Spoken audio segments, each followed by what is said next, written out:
Venezuela, bienvenidos todos, este es su espacio. La Fuerza es la Unión, una tribuna abierta de la sociedad democrática venezolana para compartir con todos ustedes, más allá de cualquier distingo puntual, partidista o ideológico, la angustia, la preocupación, la justa indignación por lo que ocurre en nuestro país y también la certeza, la confianza, la esperanza de que trabajando unidos, de que remando juntos en la misma dirección, seremos capaces de construir la Venezuela de trabajo y de respeto, la Venezuela con alimentos y con medicinas, la Venezuela con democracia y con libertad, que todos necesitamos y que ciertamente todos merecemos. La Fuerza es la Unión, que es una presentación de Frigoríficos NIS, el placer de la carne, ubicado en la planta baja del Mercado Municipal de Chacao. Es también una presentación de Supermercado Madrid, ubicado en la calle Páez de Chacao, diagonal a la Plaza Bolívar de ese municipio. Bueno, queridos amigos, acaba de concluir la conferencia internacional sobre el proceso político venezolano realizada en la ciudad de Bogotá, convocatoria del presidente Gustavo Petro y con asistencia de 20 países más un representante de la Unión Europea.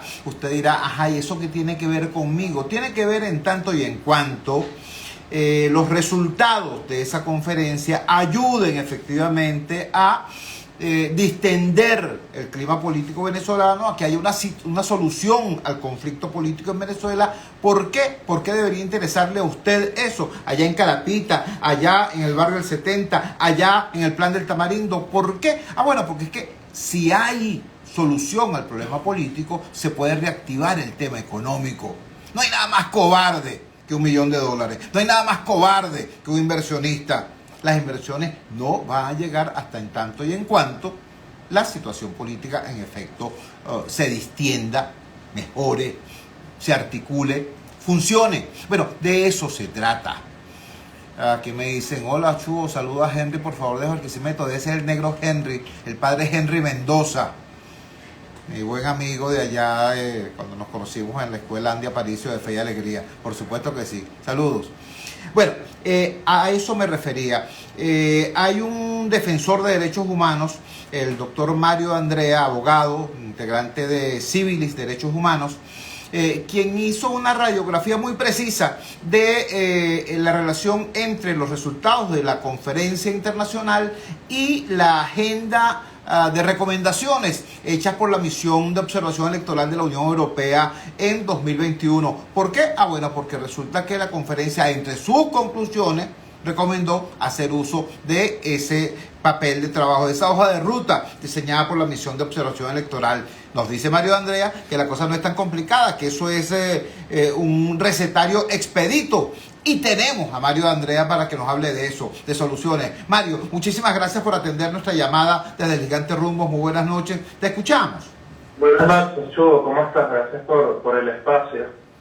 Y sí, coincido con lo que estabas diciendo al inicio. Si solucionamos la situación política en Venezuela a través de unas elecciones libres y con garantía, pues el país va a avanzar y podemos tener justicia, reparación, resolver la situación económica y otras cosas tan complejas. Estoy completamente de acuerdo contigo. Nos decías tú en una hilera de mensajes en la red social Twitter que el conjunto de recomendaciones de la misión europea se condensaban en 7 y que esas 7 podían convertirse en una hoja de ruta expedita. Háblanos de eso, por favor. Sí, a ver, pongamos en contexto. Como estabas diciendo al inicio, ayer hubo una conferencia en Bogotá convocada por el presidente Gustavo Petro, donde delegaciones de varios países de la región, incluso de Europa, presencialmente de la región, se reunieron para discutir la agenda de la situación venezolana. Y ellos llegaron a 3 acuerdos: cronograma electoral que permite elecciones libres y con garantías en Venezuela, levantamiento de sanciones en paralelo a este cronograma electoral y continuación de la negociación en México con mediación en Noruega. Son los 3 macroacuerdos. Ahora bien, en el marco de esa conferencia se mencionó que las recomendaciones de la misión electoral de la Unión Europea, que visitó el país e emitió un informe para las regionales del 2021, serían esa hoja de ruta para garantizar la integridad electoral de cara a unas futuras elecciones en el 2024 y 2025 que también vamos a tener. Este informe, que se publicó en el 2021, tiene 23 recomendaciones. Pero de esas 23, la propia Unión Europea, que lamentablemente cuando emitió en el 2021 sus recomendaciones, el Estado las recibió de manera tan dura que incluso no pudo presentarlas de manera física en el país, pero es un informe que es público. Y estas 23 recomendaciones se condensan en 7 en particular. En primero, que es reforzar la separación de poderes y la confianza en la independencia del TSJ con la aprobación de una nueva ley de carrera judicial y una reforma de la ley orgánica del Tribunal Supremo de Justicia para alinearlas con las garantías constitucionales que aseguran una selección de jueces transparente, apolítica y basada en el mérito, evitando la invasión de las competencias del poder electoral. Sabemos que una de las grandes deficiencias que tiene Venezuela hoy es un poder judicial. Entonces, esta reforma, de darse, le daría un campo electoral bastante más garantista, con una integridad electoral mucho más favorable, y sin hablar de toda la situación de derechos humanos que hay en el país, que requiere un poder judicial independiente y autónomo para allanarle el camino de derechos humanos. Luego está llevar a cabo una campaña de educación al votante que aumente la confianza en la integridad y el secreto del voto electrónico y que muestre a los votantes cómo votar en diferentes opciones políticas de manera simultánea. Esto lo dijo la misión porque para las regionales del 2021 la capacitación de los miembros de mesa se llevó esencialmente a través de sesiones en línea, y estas sesiones fueron de manera muy superficial y breves y no prepararon adecuadamente a los miembros de mesa. Luego, la tercera recomendación de este grueso es que la Contraloría General de la República, que tiene hoy en día la competencia de, mediante un procedimiento administrativo, impedir el ejercicio de derechos políticos, se le elimine esa potestad a la Contraloría para que no pueda hacerlo. Esto favorecería que candidatos de altísima relevancia puedan participar. En el 2021 los más afectados fue Freddy Superlano para el caso de Barinas y varios miembros del Partido Comunista. La cuarta recomendación fue que las facultades sancionadoras del CNE se introduzcan y pueda tener un mayor sistema de control, que pueda tener capacidad de amonestar e incluir penas progresivas. El CNE en la actualidad, por ejemplo, a pesar de que en el 2021 formó a 2.000 fiscales para supervisar las infracciones en la campaña, nunca pudo emitir ninguna sanción. Además, el CNE no tiene poder sancionador en las violaciones a las redes sociales, que es bastante importante, y además no hay ninguna sanción en la actualidad para los candidatos que no presentan informes financieros de campaña. La otra recomendación es que, bueno, hay una cobertura de medios más equitativa. En el 2021, la coalición gobernante recibió la mayor parte de la cobertura televisiva y radiofónica, en particular en temas de radio, con más del 90% de cobertura. Entonces, la idea es equilibrar, y eso habla de la libertad de expresión, que es un elemento o un derecho humano que también debemos recuperar en el país, eliminar la ley contra el odio, y eso también va a mejorar las condiciones de libertad de expresión en el país. Y por último, pues que se hagan mayores esfuerzos para informar a los ciudadanos sobre su selección como miembros de mesa. En esa época, en el 2021, el CNE tuvo que correr, y naturalmente, como el CNE preponderantemente todavía no es del todo autónomo e independiente, eso al menos hubo irregularidades en 14 estados del país. Entonces, bueno, como te decía, si de estas 23 recomendaciones al menos se toman estas 7, no solo vamos a tener unas elecciones libres e independientes, o más libres e independientes, sino que perfectamente se puede hacer un levantamiento de sanciones de manera progresiva, y eso va a ayudar a otros espacios de derechos humanos como libertad de expresión, garantías judiciales, participación en asuntos públicos. Entonces, bueno, yo creo que no hay que inventar el agua tibia. Aquí hay una hoja de ruta y dependerá de la voluntad política que se lleve a cabo. Estamos conversando con Mario de Andrea, abogado venezolano, joven venezolano, activista de derechos humanos, integrante de la organización no gubernamental Civilis Derechos Humanos, quien nos está haciendo una suerte de síntesis del conjunto de recomendaciones hechas por la Misión de Observación Electoral de la Unión Europea, texto que fue citado ayer por la Conferencia Internacional sobre la Situación en Venezuela, que se realizó en Bogotá a convocatoria del presidente Gustavo Petro. Mario, en este momento pudiéramos decir que se están alineando los astros. en el siguiente sentido. O sea, por un lado existe la necesidad profunda de los ciudadanos, del pueblo llano, del venezolano de a pie, de que se produzca un destrabamiento del conflicto venezolano, una mejoría sostenible del tema económico. O sea, no se trata solamente de respirar, sino de que en efecto podamos iniciar la construcción de bienestar sostenible, por un lado, pero por otro lado están dinámicas que se están dando en el país y a nivel de la región que parecieran estar hablando de un nuevo curso político de las cosas. Tú decías, está la hoja de ruta, lo que hace falta es la voluntad política para avanzar. ¿Qué significaría eso en el caso venezolano en concreto? O sea, ¿qué tendría que hacer el Estado en concreto para mostrar esa voluntad política de la que nos hablas? Pues, en primer lugar, seguir o cumplir de estas 23 al menos estas 7. Eso evidenciaría que, en efecto, quiere unas elecciones lo más o menos libres posibles, que ha dado muestras de fe concretas y no solo meras expectativas por un levantamiento de sanciones, que son simplemente una estrategia más, pero creo que todos queremos que levanten las sanciones en la medida de que hayan garantías para elecciones libres. Eso no lo discute nadie. Y pues yo creo que es cuestión de que se pongan de acuerdo para llevar a cabo estas 7. O sea, de las 23, al menos estas 7, para que podamos tener un proceso electoral en 2024 que nos permita a los venezolanos escoger y que se manifieste y se respete la voluntad de la gente y de los venezolanos. Pero bueno, depende de la voluntad política y ya eso excede mi rol como defensor de derechos humanos. Claro, así es. Mario, te queremos agradecer enormemente que nos hayas regalado estos minutos y nos hayas permitido echar una mirada más en profundidad a lo que son las conclusiones de esa conferencia ayer y los efectos prácticos que pudiera tener. Un gran abrazo y buenas noches. Gracias, Chuba. Hasta luego. Mario de Andrea, el joven abogado venezolano Mario de Andrea, defensor de derechos humanos y acucioso investigador, ¿no? Él no se queda con los titulares. Quiero compartir con ustedes la siguiente preocupación.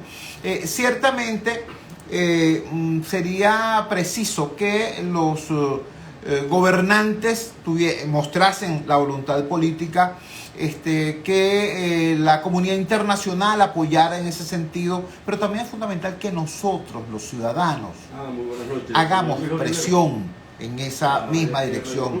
Lo digo porque esta situación no es inocente.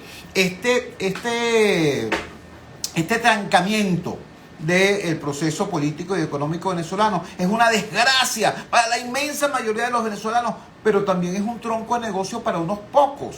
Te pongo dos ejemplos. Uno, aquella aquel grupito pequeño pero poderoso de gente que bajo la opacidad que permite el cuento aquel de las sanciones han hecho jugosos negocios, los enchufados, jugosísimos negocios sin ningún tipo de control. Ahora la opacidad es legal. Inventaron una cosa que llaman la ley antibloqueo y entonces el Estado puede hacer negocios con la luz apagada. ¿Me entiendes? Y también está el caso de los grupitos de oposición, ¿no? Que al amparo de la confrontación, entonces administran recursos públicos, recursos que son de los venezolanos, monómeros, por ejemplo, Circo, por ejemplo, o reciben ayuda internacional, porque son supuestamente héroes de la lucha por la democracia. Bueno, y uno no ve esa lucha por ningún lado. Uno ve aquí luchando es a los maestros, uno ve luchando aquí es a los trabajadores de la salud, uno ve luchando aquí es al ciudadano de a pie, chavista o opositor, pero peleando por sus derechos. Entonces, insisto, puede haber esta voluntad política de los gobernantes, pero también tiene que haber el compromiso ciudadano promoviendo el cambio, porque aquí hay gente que se ha beneficiado de esta locura. Vamos a la siguiente pausa comercial, a una brevísima pausa comercial, y al retorno vamos a estar hablando precisamente de esta relación entre crisis política y funcionamiento económico. Es decir, es verdad que podemos decir que democratización y reactivación económica van de la mano. Vamos a estar conversando con el decano de la Facultad de Ciencias Económicas y Sociales de la Universidad Metropolitana, el doctor Luis Oliveros, economista, experto, por cierto, en el tema energético, que va a estar compartiendo con nosotros unos breves minutos. Vamos a la pausa, ya regresamos. Publicidad y volvemos. En La Voz de América somos tu fuente de información internacional. Ingresa desde tu móvil o laptop a vozdeamerica.com e infórmate de lo que ocurre en Estados Unidos y el mundo.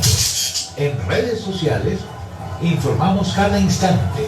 Búscanos como Voz de América, una fuente confiable de noticias. Voz de América, Washington.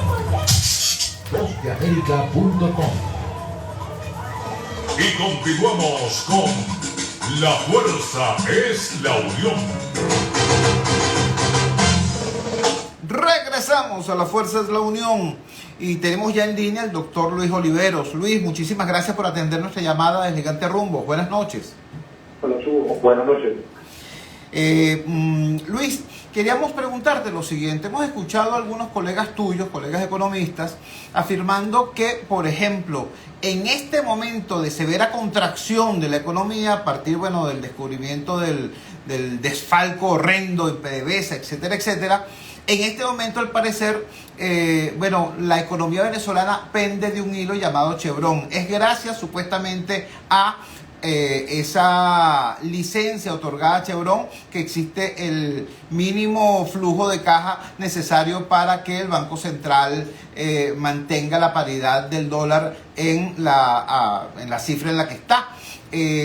Si eso fuera verdad, ¿qué ocurriría si en efecto se instrumentara las conclusiones de la conferencia de Bogotá y se produjeran simétricamente, simultáneamente, avances en la construcción de condiciones electorales y al mismo tiempo levantamiento de sanciones? ¿Es verdad eso? ¿Es verdad que la democratización del país llevaría aparejado también la posibilidad de reactivación económica? Háblanos de eso, por favor. Bueno, Chugo, voy a empezar por lo último, que creo que es de las cosas más importantes, ¿no? La democratización del país, o ir hacia ese camino donde veamos instituciones más sólidas, donde veamos consenso entre las fuerzas políticas y donde vayamos a una elección que realmente refleje lo que está pasando en el país o lo que quiere la gente que ocurra. Eso sin lugar a dudas sería una buena noticia, eso sin lugar a dudas abriría el abanico de posibilidades de que esta economía en general, este país, cambie de una manera importante, ¿no? No estoy diciendo que solamente con que llegue, con que haya algún cambio en el tema político, Venezuela va a tener un cambio económico de 180 grados y vamos a convertirnos en una superpotencia de la noche a la mañana, porque ciertamente es mucho lo que hay que hacer. Y también hay que recordar que hace unos cuantos años, cuando por lo menos la Cuarta República, ciertamente también se hicieron las cosas mal en el tema económico, ¿no? Pero mira, que tengamos instituciones más sólidas, que tengamos consenso, que no tengamos sanciones, que la inversión pueda venir de manera libre al país, que las cosas salgan mejor desde el punto de vista económico, sin lugar a dudas, que no es noticia para todos los venezolanos, ¿no? Pero para eso sabemos muy bien que hay que pasar por un conjunto de cosas y que mejor que nadie sabe muy bien las cosas que hay que hacer o el camino que hay que llevar a cabo para esto, ¿no? Con respecto a lo de Chevron, y con respecto a temas de sanciones, mira, sí, yo creía que lamentablemente hoy Venezuela se convierte un poco, por lo menos en estos meses se ha convertido en Chevron dependiente. Como tú dijiste, toda esta trama de corrupción de PDVSA ha llevado a que la producción de Venezuela y las exportaciones de Venezuela se hayan ralentizado, hayan disminuido, y es Chevron el que ha estado mandando petróleo, es Chevron el que ha estado produciendo petróleo y es Chevron el que ha estado dejando algunas divisas en las arcas de Venezuela, divisas con las cuales el Banco Central ha podido más o menos defender la estabilidad cambiaria que hemos vivido en marzo y lo que llevamos de abril, y en Venezuela sabemos bien que cuando hay estabilidad cambiaria, la inflación tiende a estabilizar. Con esto también hay que decirle a la gente mucha gente decía cuando uno estaba abogando porque venía la flexibilización de las sanciones, ¿para qué le quiero yo que me flexibilicen las sanciones si eso no me sirve a mí para nada? Bueno, mira, en la entrada de Chevron, por favor, yo no trabajo en Chevron, Chuchuo tampoco trabaja en Chevron y Chevron no es patrocinante de este programa. Ojalá. Pero ciertamente la entrada de esta empresa y los ingresos de esta empresa han permitido al menos tener estabilidad cambiaria y estabilidad inflacionaria. Y creo que eso es lo mínimo que uno le pide a un gobierno, a un Estado, para poder más o menos su salario, el poco salario que uno devenga, mantener su capacidad de compra. Entonces, ciertamente, si esa flexibilización llega a otras empresas, como por ejemplo Repsol, como por ejemplo Eni u otras empresas petroleras, que quieren regresar al país, que quieren volver a producir, que quieren invertir en el país, sin lugar a dudas, el flujo de ingresos que tendría el Estado sería mayor y podría depender el tipo de cambio, la inflación, pero además se generan puestos de trabajo, hay mayor actividad económica, por lo menos lo que es el sector petrolero y sectores conexos, lo cual es una buena noticia. Insisto, aquí nadie está diciendo que las sanciones generaron la crisis económica. Aquí nadie está diciendo que con flexibilizar las sanciones la crisis se acaba. No, la crisis es profunda y cada día que pasa que no se hace nada, las cosas se complican. Pero ciertamente pensar en una recuperación económica del país en el sector petrolero es muy difícil, yo diría que imposible. Y pensar en una recuperación económica del país y del sector petrolero con sanciones es imposible. Estamos conversando con el doctor Luis Oliveros. El doctor Luis Oliveros es el decano de la Facultad de Ciencias Económicas y Sociales de la Universidad Metropolitana y es economista especializado además en el tema energético. Le estamos inquiriendo, le estamos preguntando, le estamos rogando que nos ilumine a propósito de ¿qué puede significar para usted que vive en el barrio Bicentenario, en la parte alta de Carapita, lindando ya con el Junquito? ¿Qué puede significar para usted que vive en la urbanización Alberto Rabel de El Valle? ¿Qué puede significar para usted que vive en la UD7 de Caricuao el que se produzca eventualmente un avance del país hacia el proceso de elecciones libres y que eso lleve aparejado un conjunto de levantamiento progresivo de sanciones económicas? Ojo, estoy hablando de las sanciones a la economía nacional, no estoy hablando de las sanciones contra los corruptos, contra los especuladores, contra los violadores de derechos humanos, eso tiene nombre y apellido. Estoy hablando de las sanciones generales contra la economía y específicamente sobre el sector petrolero. Luis, ¿cómo explicarle, por ejemplo, a los actores políticos que están en el exterior, ¿no? Y también a nuestros hermanos que están en el exterior, nuestros hermanos venezolanos migrantes que están fuera y que a veces al estar fuera desarrollan una percepción de lo que ocurre en Venezuela como también con cierta distancia? Entonces dicen, no, levantar todo eso se pudra, que el régimen se pudra, y no se dan cuenta que si el país se pudre con nosotros. La teoría en la situación económica es precisamente para dotar a la ciudadanía de herramientas que le permitan respirar y por eso mismo ser capaces de organizarse y de movilizarse para luchar por sus derechos y para luchar incluso por la democracia. ¿Cómo explicar eso y que sea inteligible? Mira, Chugo, hay que empezar por decir que lamentablemente parte de nuestra clase política se convirtió en sanción dependiente, ¿no? Ciertamente, y bueno, y tú mejor que nadie sabes que el trabajo político en Venezuela es complicado, ¿no? Y más aún en las circunstancias actuales. Pero pareciera que buena parte de esa clase política dejó que ese trabajo político lo dejó en manos de la comunidad internacional y lo dejó en manos de las sanciones. Aquí se vendió la idea de que las sanciones generarían rápidamente un cambio político, que no había que hacer mucho y que el sacrificio era poco, pero que había que hacer un sacrificio y se le pidió un nuevo sacrificio a la población, pero que bueno, que era muy rápido la caída del tema político y que aquí las cosas iban a cambiar de manera muy rápida, ¿no? Mira, cuando uno revisa la historia de los países que han sido sancionados, en Venezuela tenemos un ejemplo bastante cercano en el caso de Cuba. No hay el primer país que haya sido sancionado para generar un cambio político y que esto ocurra, ¿no? Y vamos y saquemos de la ecuación a lo que es el apartheid en Sudáfrica. Tú empiezas a revisar Irán, empiezas a revisar Yemen, empiezas a revisar Libia, Siria, Cuba, Rusia, y te das cuenta que ninguno de estos países ha generado un cambio político por las sanciones. Al contrario, muchos países se vuelven más autoritarios. Y adicionalmente, país que tú sancionas, país que busca en el club de los países sancionados el know-how suficiente para poder evadir estas sanciones. Se convierten en expertos en evasión de sanciones. Pero además estos países, por este tema de evasión, empiezan a incurrir en prácticas poco transparentes, en prácticas bastante difíciles de poder rastrear para poder generar ingresos y poder más o menos mantener su estado, su gobierno, etc., ¿no?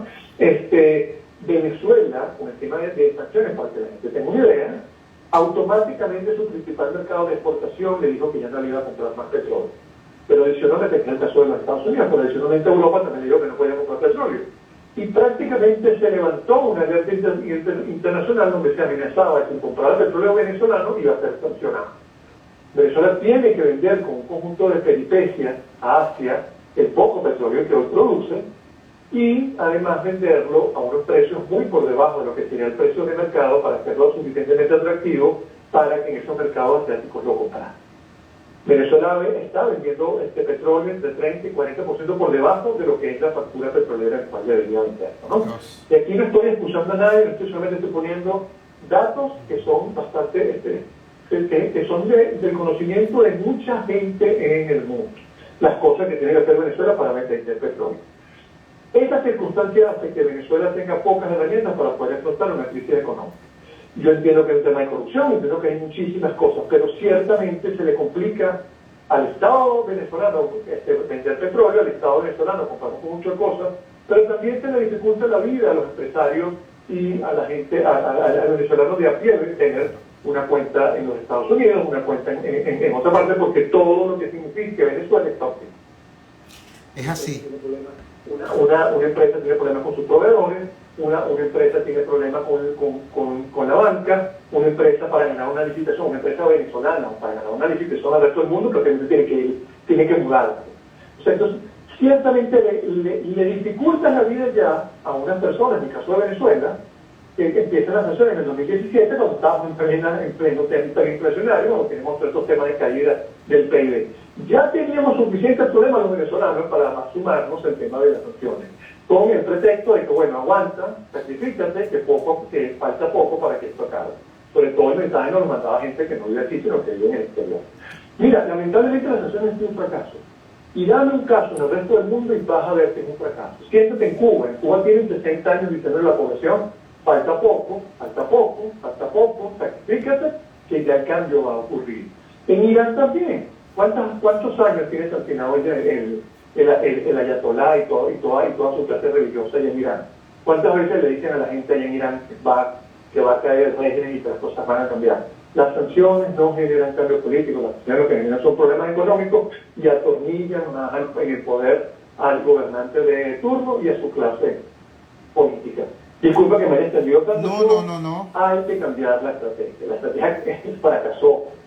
¿Cuánto tiempo más vamos a esperar? Yo siempre le decía a mis amigos que defienden las sanciones, ¿cuánto tiempo vamos a esperar? ¿2040? ¿2050? O vamos a hacer como Cuba, que vamos a pasar 60 años sancionados, porque, ojo, una cosa es vivir en un país no sancionado, otra cosa es vivir en un país sancionado. Claro. Donde para montarte un avión, y ahorita las cosas están un poco mejorando en el tema de los aviones, pero un avión es una peripecia. Tu pasaporte es tratado como una cosa así, como una cosa radioactiva. Entonces, mira, yo creo que dentro de todos los problemas que tiene Venezuela, flexibilizar las sanciones y permitirle a la gente volver a cierto nivel de vida, cierto ritmo de actividad económica, ayudar a que más inversiones vengan al país, creo que le hace bien. Una mejora económica es democrática, una mejora económica hace que la gente se sienta bien y dependa menos del Estado, que eso al final lo que uno busca. Si tú empujas a la gente al sacrificio, a estar mal y que dependa de una bolsa clara o que dependa de un voto, esa gente no va a estar pensando en cambio político, sino va a estar pensando en el agradecimiento que le tiene al Estado de que le da algo para comer y va a estar terminando el odio hacia quien lo sanciona. Hermano, te queremos agradecer más bien que te extendieras y que dieras yo apelé a tu condición de pedagogo e hiciste honor a la misma. Muchísimas gracias y buenas noches. Un abrazo, Chubo. Buenas noches a todos los que escuchan. Hasta luego. Luis Oliveros, decano de la Facultad de Ciencias Económicas y Sociales de la Universidad Metropolitana. Y hablando de educación, estamos en medio de la jornada Fe y Alegría invade a los años anteriores y mover la alianza por destacados docentes de segundo ubicada en la carretera vieja Caracas-La Guaira, más o menos a la altura del sector El Limón, y el profesor Rafael Peña en el barrio La Cumbre. Con el rector especial vamos a identificar la valiente señal del gigante Rumbos y ya regresamos con Fe y Alegría invade la radio. Ya regresamos Qué bien, La fuerza gracias a Dios. es la unión. Grande, ya el balón está del mismo tamaño. La semana que viene me pasa porque él crece por semana. 15. Los dos, pues somos 8. Lo pidió. Ah, sí, es verdad. El gigante Rumbos nos complace. Yasmeri, mi palabra de pésame y solidaridad. Un gran abrazo, Yasmeri. No sabía lo del fallecimiento de George, tu esposo.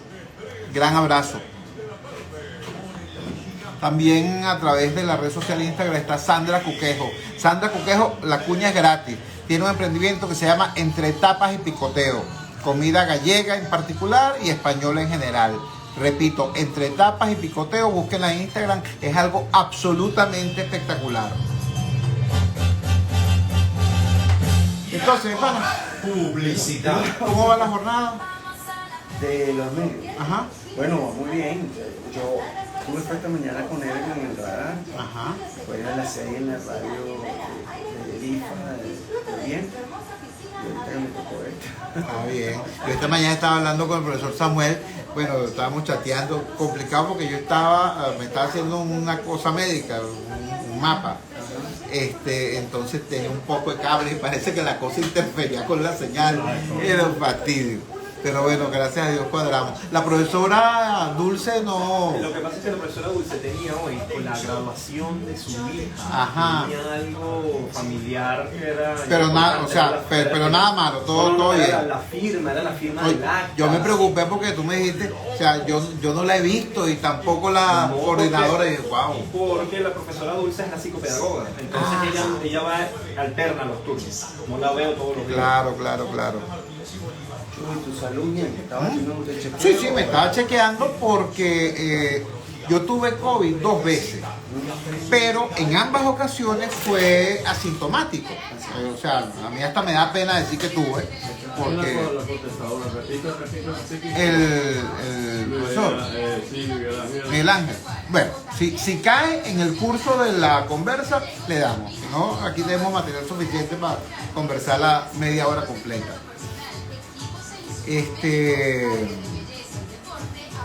Bueno, entonces el internista que me atendió y que me sacó de todo eso muy bien, por cierto, pero repito, fue totalmente sintomático, me protegió por mi condición por la edad y por mi condición de hipertenso. Entonces, ya transcurrido buen tiempo que salimos de todo eso, me pareció prudente ir al cardiólogo, a mi cardiólogo, porque mira, está esto, si hay que hacerle algún ajuste, pues. Entonces él revisó el asunto, me dijo, no, el internista hizo lo que tenía que hacer, estupendo, además con el tipo de vida que tú llevas, me dijo, con el tipo de vida que tú llevas, no, más razón. Pero para decidir si hay que hacer un ajuste, hay que hacerte tales y cuales exámenes, tal y cual. Cuando ella ciega. Además, yo tengo la ventaja de que mi cardiólogo, un muchacho, un tipo de como 50 años, hijo de un viejo amigo mío de mi papá, él es deportista. Entonces, él me tiene así por la goma. Y ahora me dice que tengo que cambiar del ejercicio de cardio al ejercicio de fuerza, que tengo que empezar duro con las pesas. Y 34 minutos. Publicidad. Y por el tema volvemos. de la... Ingresa desde tu Que no vaya a tener una insuficiencia cardíaca en el futuro. No, y de cualquier otra naturaleza, porque es que a la gente se le olvida con esta vocecita, vaina, pero yo tengo mis ruedas encima, ¿me entiendes? Entonces, si yo no empiezo ahorita a trabajar pesa, no voy a empezar cuando tenga 70 años. Y es demasiado importante, como te digo, al principio de la vida los huesos suceden a los músculos, pero en la segunda mitad de la vida los músculos protegen a El los huesos. comunicador popular, Chuo Torrealba, en La Fuerza es la Unión. Regresamos a la Fuerza de la Unión y lo hacemos en el marco de la jornada denominada La Fe y Alegría invade la radio. Tenemos la visita en nuestros estudios de dos representantes de Fe y Alegría. Aquí les estamos enfocando a través de Facebook la imagen del profesor Samuel Sánchez de la Unidad Educativa Juan Pablo II, ubicada, como ya había dicho, en la carretera vieja Caracas-La Guaira, y nuestro amigo Rafael Peña. Bueno, Rafael es prácticamente familia nuestra ya, por favor de Dios, y con mucho orgullo. Es el director de la Escuela Técnica San José Obrero en Antímano, en el barrio La Cumbre de Antímano. Samuel, ¿qué es Fe y Alegría invade la radio? ¿Qué es este planteamiento de la Alianza por la Educación? ¿Cómo se eleva este llamado? ¿Cómo se eleva este grito prácticamente desde un plantel ubicado en un espacio complejo? O sea, está trabajando en la carretera vieja, yo conozco bastante bien. O sea, los ciudadanos que van a La Guaira o que vienen de La Guaira por la autopista ni se imaginan el universo que existe un poquito a la derecha. Háblanos de eso, por favor. La iniciativa de Fe y Alegría con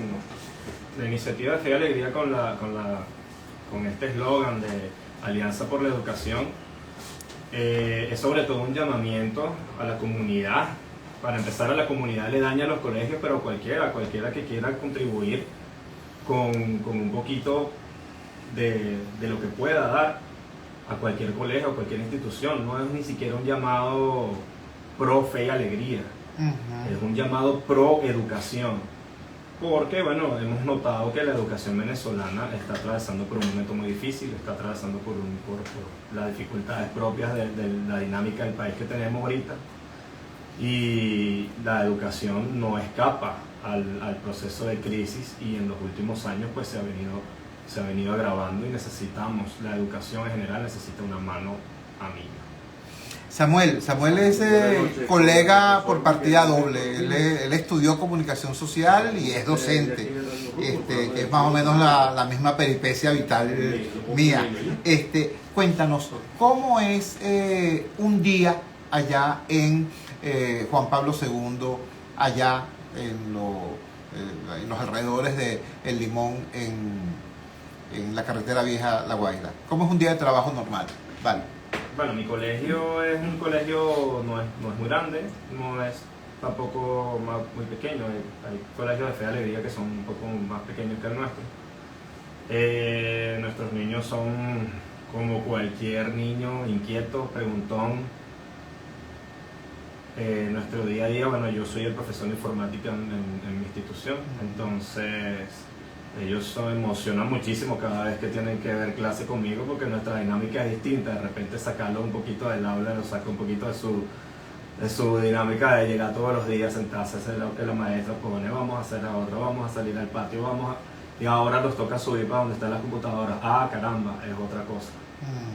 Y bueno, nuestra escuela tiene muy buena relación con el entorno que le rodea. Afortunadamente no hay algunas disparidades como en otros espacios, pero igual la dinámica de la distancia para llegar el acceso para llegar al colegio. En otros tiempos, cuando yo comencé a laborar en el colegio, había niños que vivían un poco más lejos. Yo creo que ahora todos nuestros niños viven bastante cerca del colegio. No creo que haya ningún niño que viva más de 2 kilómetros del colegio. No debe haber ningún niño de Juan Pablo II que viva más de 2 kilómetros del colegio en este momento. La Fuerza de la Unión está ahorita sirviendo de ventana, de escenario al operativo Fe y Alegría invade los medios. Están escuchando la voz de Samuel Sánchez, docente de informática en la unidad educativa Juan Pablo II, ubicada en la carretera vieja Caracas-La Guaira. Vamos a conversar con el profesor Rafael Peña, pero antes tenemos el contacto telefónico con Miguel Ángel Corominas. Él es el rector del Instituto Universitario Jesús Obrero. Recientemente estuvo de aniversario y tuvimos el placer de escuchar su voz por acá. Después me enteré que estaban inaugurando nuevo apoyo tecnológico, ¿no? Una nueva capacidad justamente en el área de informática. Rector, felicidades. Por favor, comparte con la audiencia de Radio Rumbos cuál es el sentido profundo de esta actividad de Fe y Alegría invadiendo los medios, planteando, promoviendo, proponiendo esta alianza por la educación. Muy buenas noches, Chugo, ¿cómo estás? Un saludo a Rafael y a Javier, desde aquí también, un abrazo a ambos. Samuel. Y bueno, Fe y Alegría, esto de la invasión es como levantar la bandera de decir, sí podemos cambiar un país, construir un país diferente desde la educación. Nuestros docentes son importantes, nuestros muchachos son importantes y la comunidad a la que nos debemos también. Yo creo que es alzar una bandera en alianza por la educación. La educación nos interesa a todos.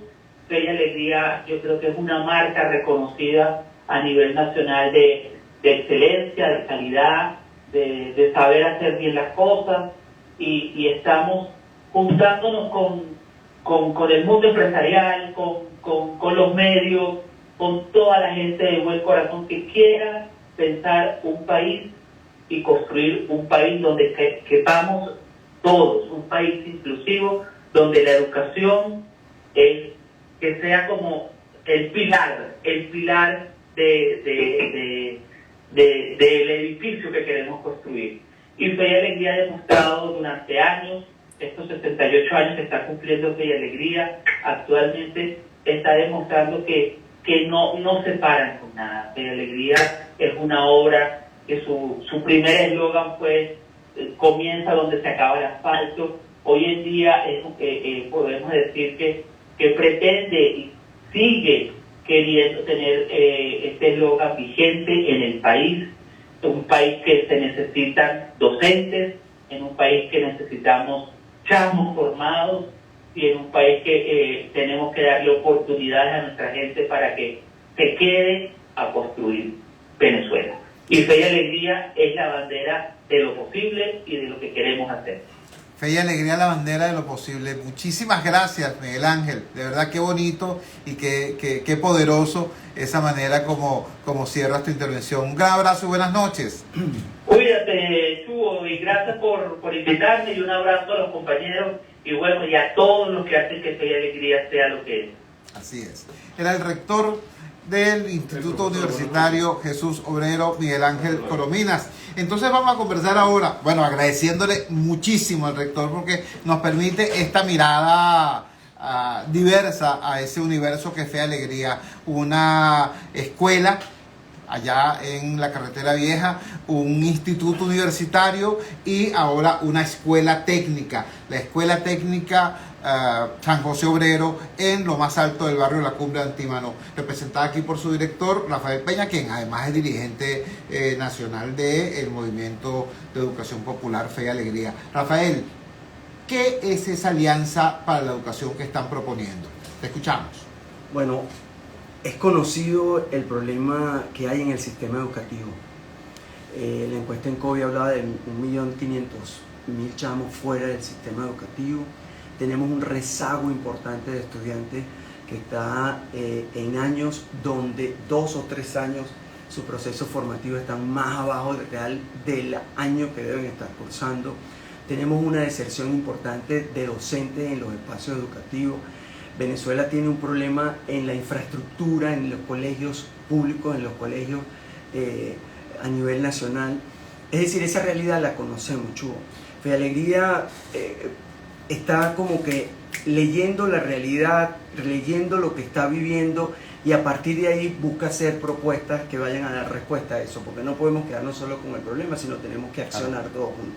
Y esta Alianza por la Educación es ese llamado a todos los sectores, al sector político, para que realmente le dé valor y sentido a lo que tiene que ver la educación en este país, a todo lo que tiene que ver las universidades, al sector productivo, a la familia, al ciudadano común, porque la educación es un compromiso de todos. Y si efectivamente nosotros queremos desarrollar a este país, darle una transformación real a lo que estamos viviendo, es a través de la educación. Y Fe y Alegría apuesta por la educación técnica, una educación donde este chamo no solo esté aquí pensando, sino que esté haciendo, y que también lo que está haciendo le dé valor, le dé sentido ético a lo que está haciendo.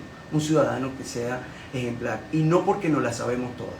En Fe y Alegría estamos claros que con nuestras debilidades, con nuestras dificultades, pero estamos encima poniendo todo el corazón, todo el compromiso, para que cada acción que vamos haciendo y cada proyecto que vamos desarrollando en nuestro colegio podamos darle, garantizar espacios, mitigar toda esta problemática social que vamos teniendo, de alimentación, de servicios básicos, de salud de nuestros chamos. Por eso nosotros, Fe y Alegría sigue siendo como ese puente donde todos estamos siendo llamados, no porque seamos los que vamos a liderizar, sino porque somos los que queremos seguir llamando a ese consenso a través de un ciudadano que es un licenciado, que cree que puede aportar algo al sistema educativo. Ese es importante. Un empresario que de una otra forma cree que a lo mejor puede aportar, no a lo mejor económicamente, pero puede ir a una charla de motivación a nuestros chamos, puede abrir sus espacios para que los chamos hagan pasantía. Puede ser lo que nos pasó a nosotros, Chugo, ayer, que llevamos a nuestros chamos con Cines Unidos, hablamos con Cines Unidos, y nuestros mejores promedios, 65 chamos, fuimos a Galerías Paraíso a ver la película Mario Bros, con cotufa, con refresco. Esos gestos tan sencillos van haciendo que el chamo diga: mi esfuerzo tiene un valor, mi esfuerzo va siendo reconocido. Porque ahorita realmente nuestros chamos en este tiempo de pandemia también perdieron el valor a la educación y le han dado sentido a otras cosas. La Católica hizo la investigación de Psicodata, donde fue diciendo cómo nos estábamos sintiendo como ciudadanos emocionalmente y cómo respondíamos ante esta situación. Nuestros chamos están sufriendo emocionalmente un problema de autoestima, de metas, de propósito. Hablo de nuestros chamos venezolanos, no solo hablo de Fe y Alegría. Y por eso Fe y Alegría está apostando a esta alianza. Todos tenemos que sumar, no es algo urgente, es algo que es prioritario, donde todos les tenemos que dar valor, y nosotros queremos seguir movilizando, así como nosotros somos un movimiento, a que la gente sienta que algo tiene que dar. Todo el mundo tiene algo que dar para que la educación de este país sea importante, y ese es nuestro llamado. Vamos a una brevísima pausa comercial, pero al retorno yo quisiera que Samuel nos dijera desde su corazón ¿cómo siente él hoy el compromiso de ser docente en una situación como la que está viviendo el país? Se lo digo porque si estuviéramos hablando en cualquier otro espacio, lo primero que me hubieran dicho es que, mira, vale, antes de hablar de cualquier otra cosa, el sueldo del docente. Y en efecto, el salario del docente es un tema clave, básico, fundamental. Ahora, yo no sé exactamente qué clase de uranio tienen en el corazón los maestros de Fe y Alegría, porque ellos, claro que están exigiendo salario justo como todos los demás maestros, pero se la ingenian para hacer esa exigencia de una forma tan pedagógica, tan socialmente pedagógica, que ciertamente es de admirar. Vamos a la siguiente pausa comercial y al retorno vamos a estar escuchando la respuesta de Samuel Sánchez, un joven venezolano, igualito a millones de jóvenes venezolanos, pero que está allí, metido, fajado, construyendo educación y futuro en la carretera vieja Caracas-La Guaira. Publicidad.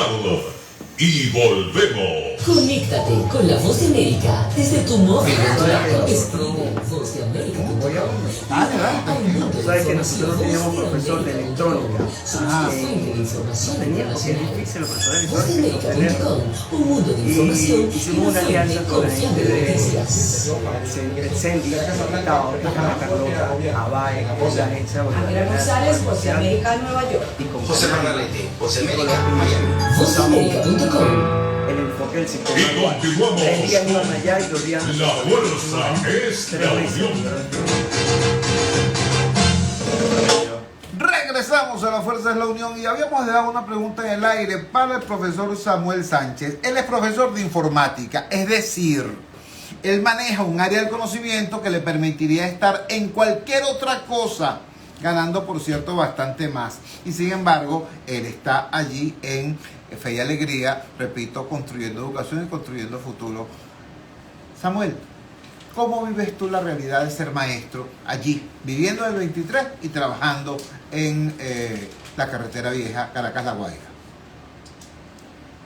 Oye, ahí es complicado, pero hay un factor para mí motivacional. En mi colegio, mis estudiantes, los niños y las niñas de mi colegio son mi gran factor motivacional. A veces de repente si hay una chispita ahí como de tirar la toalla, recuerdo que he vivido con el crecimiento de algunos estudiantes que han dejado el centro y han llegado a otros espacios que he visto que se han convertido en excelentes ciudadanos, que se han convertido en excelentes personas, y digo, esto es algo bueno lo que estamos haciendo. Disculpa lo personal de la pregunta. Lo que yo hago, pues, pero yo creo que es eso. Y aparte, bueno, el tema salarial. Mira, yo creo que en ningún otro país del mundo un profesor tiene 2 o 3 trabajos, incluso dentro de la docencia, para poder cubrir las necesidades. Yo siento que yo pudiera dar más de mí mismo en mi propio trabajo si no tuviera que complementar mi salario con otras actividades. O sea, si yo pudiera dar el 100% de mí en mi área donde estoy, sin duda haría mejor trabajo. Así es. Conmovedora la expresión que acaba de utilizar el profesor Samuel Sánchez, porque yo les juro que esto no fue montado ni a propósito, pero habría que recordar que la persona que ocupa hoy la silla que alguna vez ocupó Oslar Pietri, la persona que ocupa hoy la silla que alguna vez ocupó Luis Beltrán Prieto Figueroa, es decir, la persona que hoy está en la silla del Ministerio de Educación, esa persona, cuando era gobernadora de un estado, le dijo a los maestros, pero bueno, búsquense otro trabajito, sean creativos, vendan cosas. O sea, no todo tiene que ser el sueldo de maestro. Carrizo, quien dijo esa barbaridad es hoy ministro de Educación. Sáquenle cuenta. Rafael, cuéntanos, esta apuesta por la educación técnica, esta articulación entre el valor estudio y el valor trabajo, ¿cómo se desarrolla en un momento en que precisamente a partir del tema salarial el valor trabajo está erosionándose? Es decir, no es solamente el salario del maestro el que está prácticamente desaparecido, es el salario como tal. O sea, cuando dice el salario mínimo son $5, bueno, eso significa que nadie puede tener como aspiración estudiar, trabajar, formarse para ocupar en algún momento una plaza laboral de ordinaria, común, corriente en el esquema económico.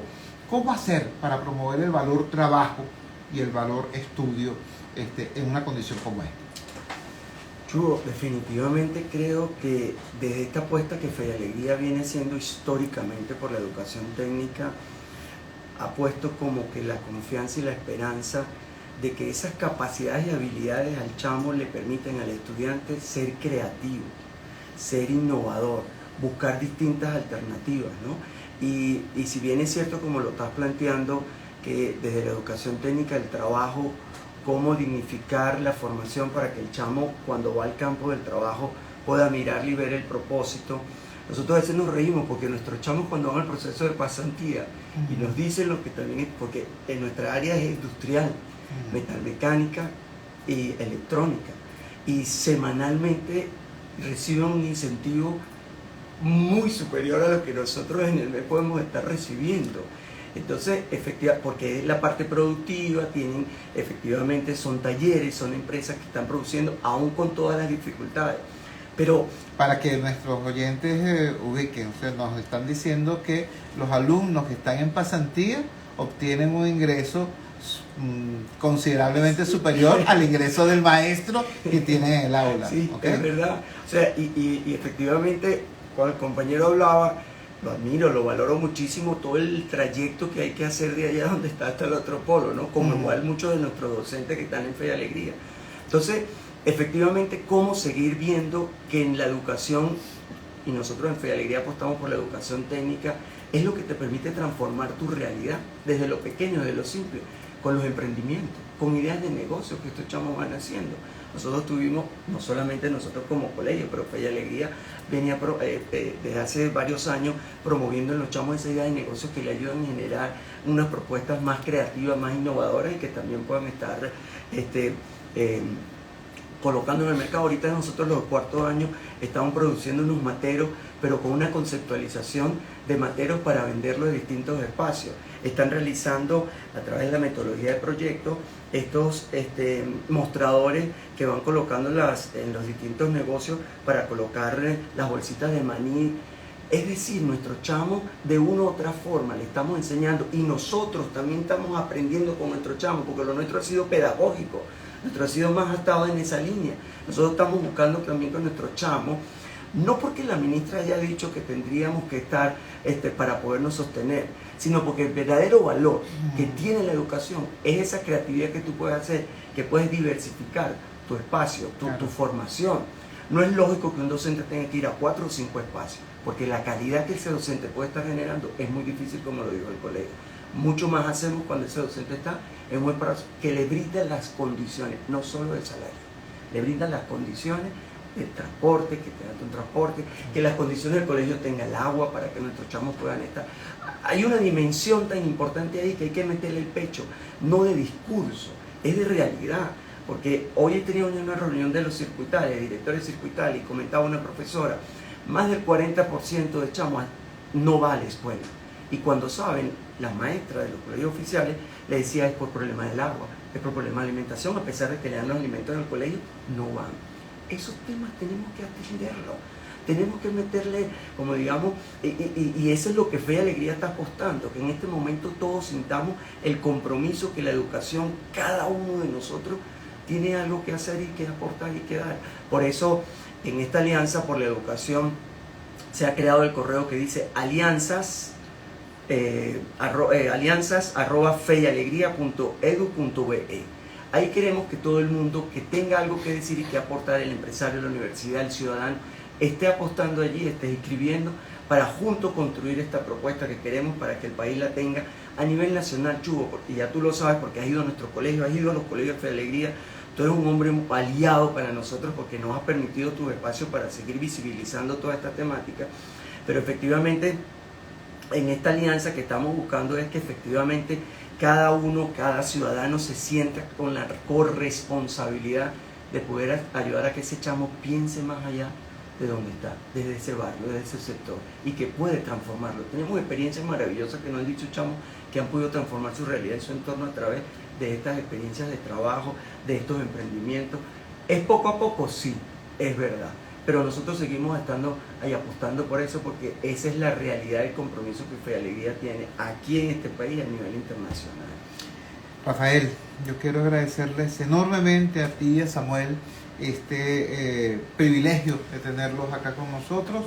Eran Samuel Sánchez y Rafael Peña, ambos docentes del Movimiento de Educación Popular Fe y Alegría, en el marco de la jornada Fe y Alegría invade los medios. Creo que no hace falta añadir absolutamente nada más. Diría, sí, que, bueno, tampoco. Lo de la rifa, Chugo. Ajá, por favor. Ajá. Dale, Samuel, culmina con el tema de la rifa, por favor. Muy importante. Invitarla a toda la comunidad, a todos los oyentes a comprar un numerito de la rifa de Fe y Alegría de este año. Hay una oferta de premio muy interesante. El valor que cuesta. El valor de cada boleto es $1. O 25 25 bolívares. Y entiendo que es en formato físico y digital, sí, ¿no? Digital, sí. Es virtual, realmente. De hecho, el número es digital totalmente. Sí, es virtual. Okay. Nosotros en nuestro colegio agarramos e imprimimos para poderlo hacer más fácil, porque la gente le gusta. Ajá, la gente lo vea, la gente ha sido la siente creatividad. Tenerlo en la mano. Pero este apoyo a la rifa nos permite a los colegios poder desarrollar nuestras propuestas de innovación en tecnología. Nosotros queremos hacer laboratorio de robótica, me explico, o sea, es algo que seguir innovando y seguir comprometido con la educación para nuestros chamos más desfavorecidos, una educación que sea diferenciada. ¿Y cómo se consigue el boleto? ¿A dónde hay que escribir? Todos los colegios de Fe y Alegría lo están vendiendo. Okay. Puede, a través de la internet, puede ser rifa Fe y Alegría, rifa.feyalegría.org. Ahí igual feyalegría.org, ahí también tienen toda nuestra plataforma y pueden comprar esos tickets. Bueno, con esta última importantísima precisión, los despedimos. Trabajamos para ustedes en la presidencia del Gigante Rumbos, la doctora Elsa Siciliano. Al frente de los controles estuvo, como de costumbre, el mago Ángel Villalobos. Habló para ustedes de su amigo, comunicador popular, activista social, ciudadano en lucha por la democracia y por la libertad, Jesús Chuo Torrealba. Ahora más que nunca, fuerza Venezuela, porque la fuerza es la unión. La fuerza de la unión fue una presentación de frigoríficos NIS, el placer de la carne, ubicado en la planta baja del mercado municipal de Chacao. Es también una presentación de Supermercado Madrid, ubicado en la calle Páez de Chacao, diagonal a la Plaza Bolívar de ese municipio. Señores, nos encontramos mañana a las 8 de la noche en la valiente señal del Gigante Rumbos, si Dios quiere. Y por favor, si ustedes quieren que haya un laboratorio de robótica en la punta del barrio La Cumbre, en Antímano, compren la rifa de Fe y Alegría. Si ustedes quieren que los muchachos que están allá en la carretera vieja Caracas-La Guaira, cerca del barrio El Limón, sigan felices cuando tienen que ir a la clase de informática. Es decir, si ustedes quieren que nuestros chamos que están allá tengan una ventana abierta al desarrollo de este siglo, el siglo XXI, compren la rifa de Fe y Alegría y entiendan que cada uno de nosotros puede ser un actor fundamental en esta gran alianza por la educación. Hasta mañana. Buenas noches. Gracias, Chulo. Chuo Torrealba, en La Fuerza es la Unión.